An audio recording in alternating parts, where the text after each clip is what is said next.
श्री नृसिंह सरस्वती जयंती ही पौष महिन्यातील शुक्ल पक्षातील द्वितीयेला येते आणि या दिवशी दत्तभक्त विविध पूजा, पारायण आणि श्री गुरुचरित्र ग्रंथाचे पठण करतात। तसेच नृसिंहवाडी, औदुंबर आणि गाणगापूर येथे विशेष उत्सव होतो।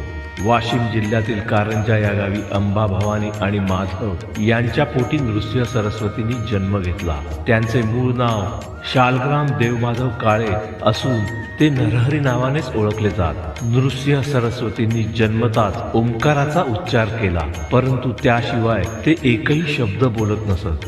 7 वर्षांनी आपले उपनयन करावे असे माता पित्यांनाच त्यांनी सुचविले। उपनयन होताच त्यांच्या मुखातून वेदवाणी बाहेर पडू लागली। नृसिंह सरस्वती हे संन्यासी होते। गुरुचरित्र या दत्त संप्रदायातील प्रासादिक ग्रंथामध्ये नृसिंह सरस्वती महाराजांच्या जीवन कार्याचे आणि